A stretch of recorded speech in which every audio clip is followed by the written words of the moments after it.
Dear students, I am Mr. Ansari from MTD Public School. Now I am going to start lesson 5 in history for 8th class. The lesson is colonialism and the tribal societies. Colonialism and the tribal societies अर्थात उपनिवेशवाद और आदिवासी समाज. There is a question, first question of this lesson, who were tribals? Yeah, what do you mean by tribals? The answer is, a tribal is a group of the people united by the common name, language and the culture. Tribal एक ऐसे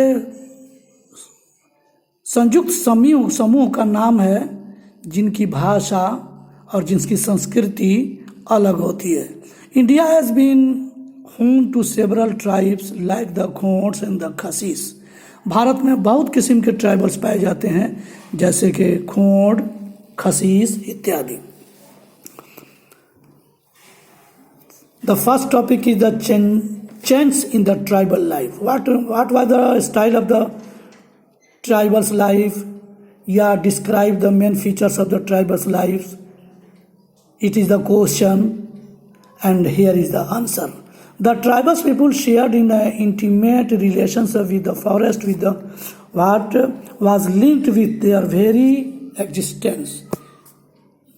आदि काल से ही tribal लोग एक दूसरे से relation बनाते हुए जंगलों में रहा करते थे और आज भी they rallied on the natural resources available. और आज भी वो नेचुरल रिसोर्सेस पर ही डिपेंड करते हैं और उनका जीवन फॉरेस्ट पर ही आधारित होता है.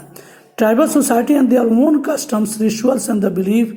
ट्राइबल्स के अपने जीवन होते हैं, अपने समाज होता है, उनका अपना कस्टम होता है और उनका अपना बिलीफ और अपना विश्वास होता है. They led peacefully life in the did not tolerance interference from the outside. वो अपने जीवन जंगलों में बिताते हैं और सहिष्णुता के साथ रहते हैं और बाहरी दुनिया से उनको कोई लेना देना नहीं होता. Any move to the restrict there the freedom to write was the bitterly restrict by them. और जंगलों में किसी दूसरे का आना जाना और घूमना वो बर्दाश्त नहीं करते. लेकिन अंग्रेजी सरकार के आने के बाद जब भारत में कॉलोनियल गवर्नमेंट शुरू हुआ, ब्रिटिश पॉलिसी कुछ ऐसी हुई जिसके चलते ट्राइबल्स की स्थिति बहुत ही खराब हो गई. During the British rule, commercialisation of agriculture, tightening of the government control over the forest zone for the revenue, uprising to ultimation for the forest wealth of the benefit of the urban population resulted in the penetration of the tribal areas by outsider. अंग्रेजी सरकार के आने के बाद जब commercialisation शुरू हो गया, वाणिज्यीकरण शुरू हो गया, एग्रीकल्चर जब अंग्रेजों ने अपने हाथ में ले लिया तो जंगल की आमदनी को देखते हुए, रिवेन्यू को देखते हुए जंगल को अंग्रेजों ने कई जोन में बांट दिए. They include the money lenders, contractors, traders and the government officials who for their own interest disturb the social, cultural and economical lives of the tribals. जब ये कई जोन में बांट दिए गए और इस जोन के मालिक कहीं कॉन्ट्रैक्टर हो गए, कहीं ट्रेडर्स हो गए, कहीं गवर्नमेंट ऑफिशियल्स हो गए, तो इन लोगों ने अपने इंटरेस्ट में आदिवासियों के सामाजिक, सांस्कृतिक और आर्थिक एक्सपोज करना शुरू कर दिया और उनका एक्सप्लॉयटेशन यानी उनका शोषण शुरू कर दिया. इस तरह से the Christian missionaries they are also active to the some of the tribals area. यहाँ तक कि क्रिश्चियन मशीनरीज यानी अंग्रेज भी इसमें एक्टिव हो गए चूँकि सबकी नज़र थी फॉरेस्ट प्रॉपर्टी पर. और कॉलोनियल गवर्नमेंट के आने के बाद उससे पहले जंगलों में रहने वाले ये ट्राइबल्स अपने सारे जीवन अपन जंगलों से पूरा कर लेते थे और जंगल के रिसोर्सेस बहुत ही धनी थे. इस पर नज़र जब अंग्रेजों की पड़ी, कॉलोनियल गवर्नमेंट की पड़ी, तो उसने इसको कई जोन में अपने सुरक्षा के लिए बांट ली और इस तरह से उसने इसको डिस्टर्ब करना शुरू किया.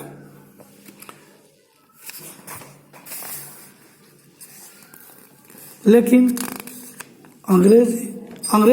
अंग्रेजों के इस अत्याचार के बाद ट्राइबल्स धीरे धीरे अब इस मोड़ पर पहुंच गए कि वो रिवोल्ट करें, और इस तरह से ट्राइबल्स ने सबसे पहले छोटा नागपुर में इन अंग्रेज़ों के दलालों और अंग्रेज़ों के ऑफिसर्स के खिलाफ पहला रिवोल्ट किया।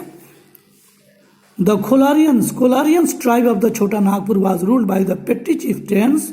One of them was the Raja of the Orahat, resisted to the British but was forced to pay an annual tribute to the British. छोटा नागपुर में सबसे ज़्यादा रहने वाले जो आदिवासी थे वो थे कोलारियन ट्राइब्स। अंग्रेजी सरकार ने इस ट्राइब्स को धमकाना शुरू किया और इसका चीफ जो था वो ओरहट इलाके का, उसको उसने फोर्स किया कि तुम एनुअल ट्रिब्यूट दोगे। यानी अंग्रेजी सरकार ने पहले शुरू में इनसे ट्रिब्यूट और लगान मांगना शुरू कर दिया। और 8 his subject the who did not permit the British to enter their territory। हालांकि आदिवासियों ने, उसमें से एक ग्रुप होश का है, इसने जंगल में उनके एंट्री पर बैन लगा दी, यानी उनको जंगल में आने से मना किया। They submitted only to 1827 when the British burned several of their villages and killed। अंग्रेजी सरकार ने जब देखा कि अब ये ट्राइबल्स रिवोल्ट कर रहे हैं तो इनको सप्रेस करने के लिए, उनको कुचलने के लिए अंग्रेजी सरकार ने 1827 में कई गांव में आग लगा दी, कई जंगलों में आग लगा दी और इस तरह से लोगों को एक बहुत संख्या में मार डाला। उसी में से एक मुंडा जाति थी जो छोटा नागपुर के इलाके में रहती थी। ये मुंडा जाति 1831 में होज में ज्वाइन किया और इन लोगों ने सबसे पहले रांची, हजारीबाग, पलामू और मनभूम में रिवोल्ट किया कॉलोनियल गवर्नमेंट के खिलाफ। इट कुड बी सप्रेस, लेकिन इनको भी अंग्रेजी सरकार ने कुचल डाला। फिर मार्च 1832 में Hos however remained the reluctant to submit and the military operation were undertaken. फिर होज और मुंडा ग्रुप 1832 में फिर उठ खड़े हुए कॉलोनियल गवर्नमेंट यानी अंग्रेजों के खिलाफ, लेकिन यहाँ भी अंग्रेजों ने फिर उनको कुचल डाला। अगेन 1836 और 1837 में फाइनली इन लोगों को अंग्रेजों के हवाले कर देना पड़ा। 1899 से 1890 उसी मुंडा जाति में से एक बहादुर उठ खड़ा हुआ जिसका नाम था बिरसा मुंडा। इसने साउथ रांची में सारे मुंडा बिरादरी को एकत्रित किया और खुद ही उसका कमांडर बना और खुद उसने अपने हथियार उठा लिए अंग्रेजों के खिलाफ। और बिरसा मुंडा ने सबसे पहले आवाज उठाई, लेकिन 1875 यानी 1875 में बिरसा इम्प्रिजन्ड, कैद कर लिया गया और लेटर 2 years यानी 2 साल के बाद वो जेल में ही मर गया। इस तरह से बिरसा मुंडा के मरने के बाद ये मुंडा रिवोल्ट भी कुचल डाला गया। फिर इन 1902 से 10 यानी 1902 से 1910 के बीच छोटा नागपुर टेनेंसी एक्ट अंग्रेजों ने बनाया और 1908 में provided some relief to the local inhabitant. और जब देखा अंग्रेजों ने कि अब ये रिवोल्ट बढ़ रहा है तो उसने एक एक्ट बनाया और एक्ट बनाने के बाद थोड़ा सा रिलीफ जो है उसने इन ट्राइबल्स को दे दिया। फिर उसके बाद 1829 में नॉर्थ ईस्ट में भी ट्राइबल ने रिवोल्ट कर दिया, जिसके लीडर खासिस रीजन के लोग थे जो आसाम में ज़्यादातर रहते थे। फिर उसके बाद नागा, मिशमिश, कम्पटी, लूसिस, सिंटेंस, सफलस, कांचनगर, ये सारे के सारे जो आदिवासी ग्रुप हैं टाइम टू टाइम रिवोल्ट करते रहे, जिसमें महिलाएं भी शामिल थीं। और इस तरह से एक लिस्ट यहाँ दिया गया है, सम ट्राइबल्स मूवमेंट फ्रॉम 1765 टू 1919।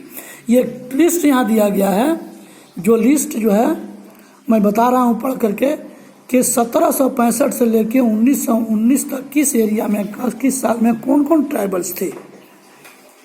चॉर्स 1788 से 1832, भील्स 1888 से 1848, कुलीस 1824 से 1848, खसीस 1829 से 1832, कोल्स 1831 से 1832, कोएस 1840 से 1922. And these are the lists of tribals whose revolted the allotting years. Revolt in order to part in India. फिर इस तरह से धीरे धीरे भारत के दूसरे भागों में भी ट्राइबल्स ने रिवोल्ट करना शुरू कर दिया और इस तरह से 1857 का विद्रोह जहाँ आया वहाँ तक ट्राइबल्स ने रिवोल्ट करना शुरू किया और the Naika forest tribes Gujarat attack to the police station. और नायकाडा जो गुजरात का एक आदिवासी है, इसने 1868 में पुलिस स्टेशन पर हमला कर दिया और इस तरह से British eliminate the British and the establish. और उस वक्त ब्रिटिश ने धर्म समाज के नाम से एक सभा बनाई. The Koya and the Khond tribals revolt against their tribals.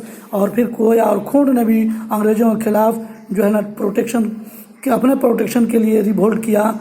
और इस तरह देखा जाए तो ये ट्राइबल्स भारत के विभिन्न भागों में जो जंगलों में रहा करते थे, जंगल ही इनका गुजारा था, जंगल ही इनका रिसोर्सेज था, जंगल ही इनकी रोजी रोटी थी, जिसे अंग्रेजों ने हिंदुस्तानियों से ही मिलकर के तबाह कर दिया था.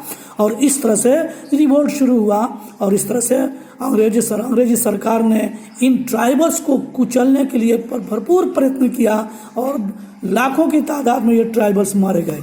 In last the Bhils of Rajasthan established of the Bhil Raj in 1913. लेकिन भील कुछ ट्राइबल्स इसमें सक्सेस हुए, जैसे भील, और 1913 में इसने भील राज की स्थापना की.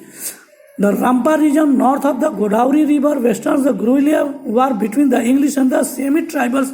और फिर उसके बाद रंपा रीजन में गोदावरी रिवर के नज़दीक गुरिल्ला वार शुरू हुआ अंग्रेजों के साथ और जो है इन आदिवासियों के बीच. और इस तरह से अलौरी सीताराम राजू के नेतृत्व में 1922 से 1924 तक अंग्रेजों के साथ घमासान हुई. और इस तरह से अलौरी सीताराम राजू ने आदिवासियों के एक हीरो बनकर के उभरे और आदिवासियों को उनका अधिकार दिलाने की कोशिश की.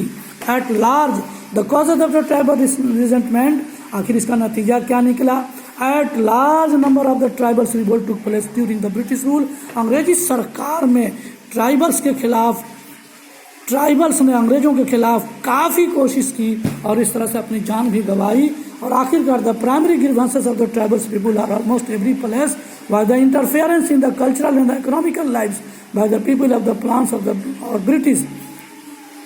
लेकिन अंग्रेजों ने उनके पर्सनल लाइफ में भी इंटरफेयर किया और इस तरह से उनके जंगलों में घुस करके उनकी सारी जीविका को तबाह कर दिया. आखिरकार the British instead of the looking after their the suffering support to the cause of the introducers.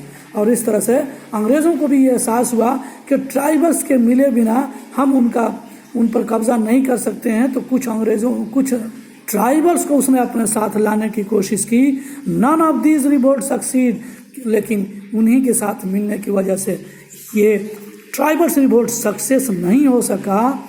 और but they certainly expose the fact that the British colonial rule was based on the exploitation.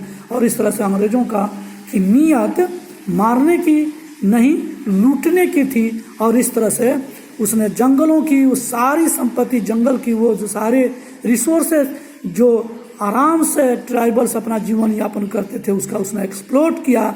और इस तरह से on the support of the basis rule and the religion regulations ऐसे कानून बनाए जिस कानून के चलते जो है ट्राइबल्स सप्रेस्ड हो गए और अंग्रेजी सरकार ने एक तरह से कॉलोनियल गवर्नमेंट की स्थापना कर ली और ट्राइबल्स के रिसोर्सेस को और जंगलों को भी अपने कब्जे में ले लिया. That is the end of the lesson. Thank you.